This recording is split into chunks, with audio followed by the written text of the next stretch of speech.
It's been 5 months since a Dark and Darker video was posted on this channel. And I have been playing Dark and Darker on and off myself, but I've been playing, you know, other games. I do love coming back every once in a while, though, to Dark and Darker. It really is a fun and engaging game, especially for the full loot PvPvE extraction type genre. Is it gonna hurt? Killed his own fighter friend. Only hit him once. Got him. These guys are pissed. They're like, double Bard still needs nerf. Ironmace has been putting in the work for the development of the game, and you know, with the constant patches and changes to the game, it's really on the right track, I believe. I really wanted to make this video to answer the question for you: is the game worth coming back to? You can scour the internet as much as you want. You'll find probably more videos like this one that I'm making now, and you'll find mixed opinions from other content creators that cause quite a lot of confusion. This is depressing how little players there are. Like, actually depressing, though. This is our 6th game and we've only fought 2 people.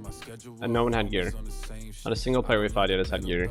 Game has good core game mechanics, and I feel like they are mismanaging it with like their matchmaking and their lobby system. Dark is in such a good fucking spot right now, I think. You know, despite the player count, I don't. Like I said, I have fun every time I play this game. I don't know what other people are smoking. I wanted to condense everything that I can think of for the current state of Dark and Darker for both the casuals and the people who grind.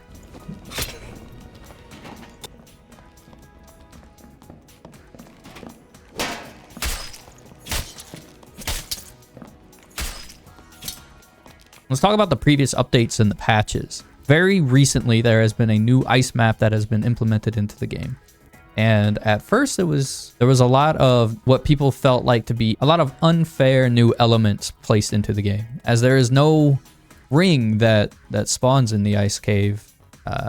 Now it is a freeform, timer-based map where at the end of the timer, anyone who has not extracted freezes to death and collapses onto the ground.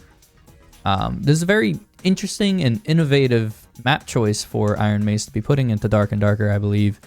And I think it's a great addition and a great ground base to be working for going forward. And there's been a lot of tweaks and changes to the map since then, and at this current stage, I think it's in a very good place.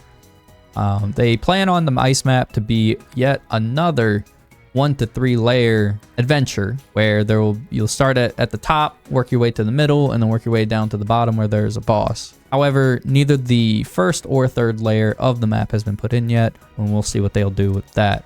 Very recently, this most recent update now, you can now just choose to play the crypt version of the game that we all know and love from previous playtests, from playtests 2 through 5, 1 through 5, early access, all that good stuff. That has been welcomed with open arms by the community to be able to revisit that, as a lot of people feel like the Crypts and the Inferno are the most balanced map of the game. There's now ranked normal games where you can queue up for a normal, and now you have a rank attached to your character, and depending on the amount of people that you queued up with will determine your rank. So you can have a solo rank, you can have a duo rank, you can have a trio rank. However, one of my biggest complaints personally is in fact the rank system. And I made a video earlier that is very harsh and very blunt, criticizing people that wanted rank and MMR and skill-based matchmaking into the game back when it didn't have it, and I still stand by that to this day. As unfortunate as it is, as heavy-handed as that video is, I'll play it for you now.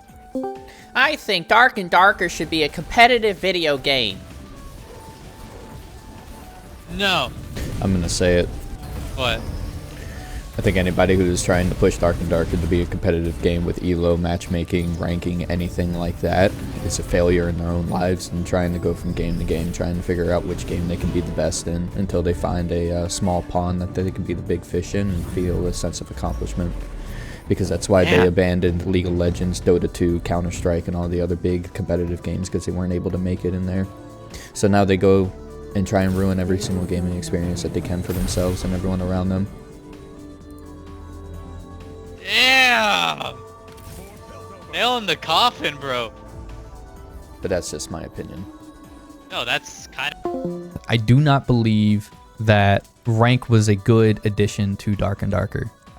I know a lot of people did not like leaderboard grinding, and I know people did not like putting in ranks and getting matched up and seeing the same people over and over again, especially at the higher levels. It could become very, what's the word? It could feel very enclosed. It could feel like the game's player base is kind of dwindling a lot when you're just now matched against similar ranked people. You start seeing the same names over and over again. You start seeing the same people. Now we have regions, we have normal and high roller, we have solo, duo, and trio, and now on top of all of that, we're adding 6 or 7 different ranks on top of it. It's just dividing the player base a little too much. On top of straight out admitting their development direction of the game, where they develop off the cuff. Will there ever be a public-facing roadmap? Upcoming potential patches, content updates, stuff like that? Or are you guys just flying by the seat of your pants? So eventually, we should need to do that, because we want to get to the point that we're more professional.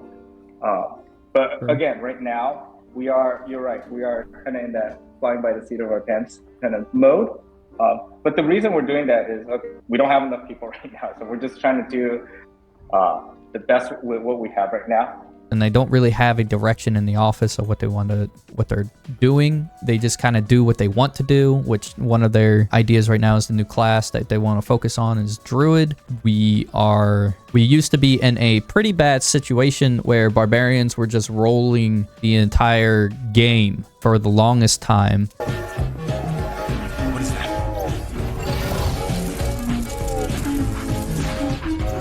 And it went unaddressed for a very, very long time, up until recently. But even then, barbarians are still very strong in this game. Instead of addressing this issue or taming it down for a little bit and then working on everything else that you want to bring into the game, they're just letting it go, and then they're developing and adding more and more on top of it. They're putting in the ice map, they're putting in druid, they're putting in a new warlock form for metamorphosis, a demon form to help test for druid. There was a lot of issues, and there are a lot of issues that happen in this game, including teaming and cheating and a whole bunch of other things, that I just feel if they had a little bit more direction and a better priority system, that this game could retain a lot more players than it currently has. And a lot of people think a Steam release will fix this issue. And to me, in my opinion, is that a Steam release will not fix anything, as a matter of fact.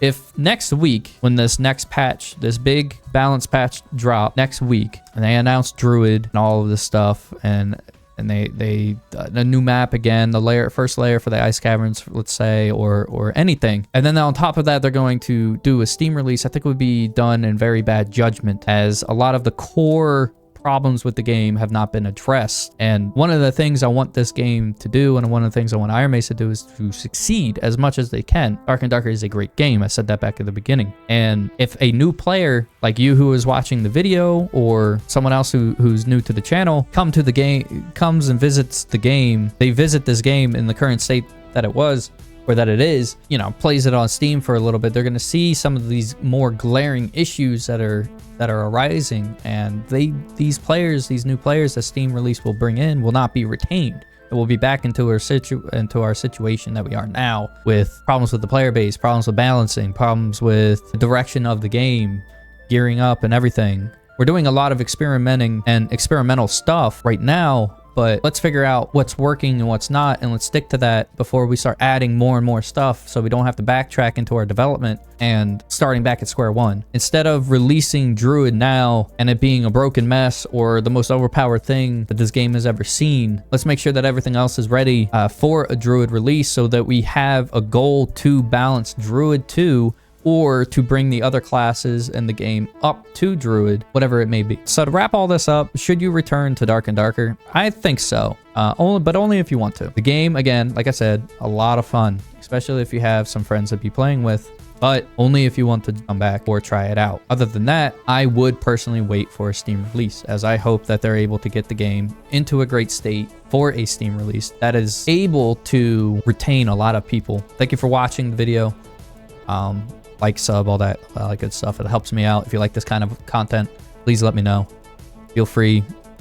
Put your opinion, what you think about the game, down in the comments. And I guess I'll see you next time.